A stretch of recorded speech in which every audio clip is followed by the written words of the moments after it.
मनावर में आज जयस युवाओं के द्वारा थाने पर ज्ञापन दिया गया, जिसमें बताया गया कि मध्य प्रदेश की संस्कृति एवं पर्यावरण मंत्री उषा ठाकुर द्वारा जय संगठन को देशद्रोही संगठन बताया जाकर जय संगठन को नष्ट करने का आह्वान किया। जाकर जय संगठन के आदिवासी कार्यकर्ताओं के विरुद्ध लोगों को भड़काकर अशांति फैलाकर राष्ट्र की एकता अखंडता को नष्ट करने, देश के आखिरी पंक्ति में खड़े आदिवासी की भावनाओं को आहत करने पर उषा ठाकुर के खिलाफ अनुसूचित जाति जनजाति अत्याचार निराकरण अधिनियम 1989 एवं आईपीसी की धारा 124A, 153A, 153B, 504, 505A B के तहत एफआईआर दर्ज कर अविलंबित गिरफ्तार की कार्रवाई की मांग की गई। यदि 3 दिवस में कार्रवाई नहीं होती है तो जय संगठन उग्र आंदोलन को बाध्य होगा, जिसका संपूर्ण जिम्मेदार शासन प्रशासन रहेगा। मनावर जय तहसील अध्यक्ष सुनील SK, ब्लॉक अध्यक्ष विक्रम SK,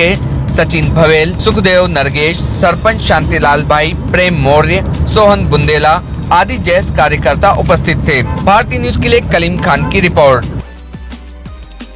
देश के आखिर पंक्ति में खड़े आदिवासी समाज के लिए, आदिवासियों के संवैधानिक अधिकारों के लिए, उनके 5वीं अनुसूची, पेशा कानून, वन अधिकारों के लिए और आदिवासी क्षेत्रों में शिक्षा, उनकी संस्कृति, उनकी रीति रिवाजों के लिए संरक्षण के लिए काम करने वाले जय आदिवासी युवा संगठन जयस को भारतीय जनता पार्टी की कैबिनेट मंत्री उषा ठाकुर जी ने कल मध्य प्रदेश के महू में देशद्रोही कर संबोधित किया, जो प्रदेश के 2 करोड़ आदिवासियों का अपमान है और देश के 10 करोड़ आदिवासियों का अपमान है। आपको बताना चाहेंगे कि मध्य प्रदेश की भाजपा सरकार की यह सोच आदिवासी के विरोधी है, आदिवासियों के विकास के विरोधी है। आदिवासी क्षेत्रों में आदिवासियों पर जबरदस्ती उनकी संस्कृति, उनकी रीति रिवाजों को खत्म करने का एक षड्यंत्र है। मध्य प्रदेश में जैसे जयस जैसे जागरूक युवाओं का संगठन आज राष्ट्रीय स्तर पर सामाजिक इस लड़ाई में आज बेहतरीन तरीके से काम कर रहा है। देश प्रेम और राष्ट्रवाद की भावनाओं के साथ आदिवासियों को उनके अधिकार दिलाने का काम कर रहा है। लेकिन मध्य प्रदेश की भारतीय जनता पार्टी की बीजेपी सरकार की कैबिनेट मंत्री उषा ठाकुर जी ने आदिवासी संगठन जयस को देशद्रोही कहा है। यह देश के उन करोड़ों आदिवासियों का अपमान है, उनकी भावनाओं के साथ अपमान है, जो आखिर पंक्ति में खड़ा वर्ग है और आज पढ़ लिख कर अपनी लड़ाई को संवैधानिक तरीके से, संवैधानिक रूप से, संवैधानिक दायरे में रहकर लड़ाई लड़ रहा है। मध्य प्रदेश में भारतीय जनता पार्टी ने पिछले 15 सालों में 5वीं अनुसूची का 5 शब्द नहीं बोले माननीय मुख्यमंत्री जी शिवराज सिंह चौहान ने और इस प्रदेश सरकार के भारतीय जनता पार्टी में मौजूद विधायकों और सांसदों ने। भारतीय जनता पार्टी की नीतियां आदिवासियों को संवैधानिक अधिकारों से वंचित रखना, उनकी जमीन छीनना, उनको जबरन विस्थापित करना और आदिवासियों को कुपोषण जैसी गंभीर बीमारी से मारने का एक षड्यंत्र है। मध्य प्रदेश में आदिवासी इलाकों में आज भी कुपोषण जैसे गंभीर मामले हैं। लाखों की संख्या में बच्चे कुपोषण से पीड़ित है। लेकिन भारतीय जनता पार्टी की सरकार आती है और कहती है कि आंगनवाड़ियों में कुपोषण को दूर करने के लिए अंडा जरूरी नहीं है, जबकि आप सभी को बता दें कि आदिवासी क्षेत्रों में कुपोषण जैसे आंकड़े सबसे ज़्यादा है।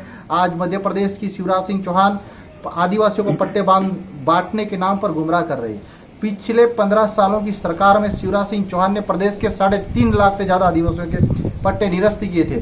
आज उन्हीं पट्टों को दोबारा विवेचना कर आज उनको पट्टे बांटने का काम कर रही, जबकि इसकी अधिसूचना के लिए हाईकोर्ट में मध्य प्रदेश की कमलनाथ सरकार ने सुप्रीम कोर्ट गई थी और सुप्रीम कोर्ट में याचिका लगाई थी। सुप्रीम कोर्ट की याचिका के आधार पर जिन दावों को मध्य प्रदेश की शिवराज सरकार ने खारिज किया था, आज उन दावों पर शिवराज सरकार वापस मंथन कर उन आदिवासियों को पट्टे बांटने का ढोंग कर रही है। आप सभी को बताना चाहेंगे कि ये भारतीय जनता पार्टी की सोच है, भारतीय जनता पार्टी से जुड़े संगठनों की सोच है, जो जयस जैसे लोकतांत्रिक संगठन को, जयस जैसे राष्ट्रवादी संगठन को, जयस जैसे आदिवासी युवाओं के वैचारिक संगठन को आज नक्सलवादी, तो कभी अराजकतावादी, तो कभी अलगाववादी कर बदनाम करने षड्यंत्र कर रहे हैं। हम प्रदेश के समस्त आदिवासी समुदाय, प्रदेश के आदिवासी समुदाय मिलकर भारतीय जनता पार्टी की सोच का हम खंडन करते हैं और हम मिलकर जो मध्य प्रदेश की कैबिनेट मंत्री है उसके खिलाफ SC/ST एक्ट के तहत थाने में FIR दर्ज करवाएंगे। साथ में प्रदेश स्तर पर हम इसका विरोध प्रदर्शन कर कैबिनेट मंत्री पद से हटाने के लिए भी मांग करेंगे। थाने पे ये आवेदन दिया है कि कल परसों उषा ठाकुर जो पर्यटक मंत्री है मध्य प्रदेश की, सरकार में आज सरकार की नुमाइंदे बन के ऐसे लोग जो है, और आज जो भी हमारे मध्य प्रदेश में आदिवासी समाज के जो संगठन चल रहा है, संगठन पे उन लोगों ने उंगली उठाई है और संगठन के लोगों को देशद्रोही कहा है। और जब जहाँ भी और भी अन्य कास्ट के जो संगठन चल रहे हैं, जो भी संगठन चलाना क्या गलत है क्या, और आज जयेश को इन लोगों ने देशद्रोही कहा। ये अपने गिरबान में झांक के देखे पहले तो, ये खुद भी देशद्रोही कहलाने लायक है। जिन लोगों पे वो उंगली उठा के देख रहे हो, खुद यदि एक उंगली हम पे उठाते 4 उंगली उनके तरफ भी होती है, तो उनको 4 लोग कह रहे हैं कि ये खुद भी देशद्रोही है। अपने गिरबान में झांक के देखे उषा ठाकुर, और हमने आज उसी के माध्यम से ये ज्ञापन दिया है। और जल्द कार्रवाई नहीं होगी तो हम उग्र आंदोलन करेंगे जयेश के माध्यम से। Subscribe now to most exciting channel ever.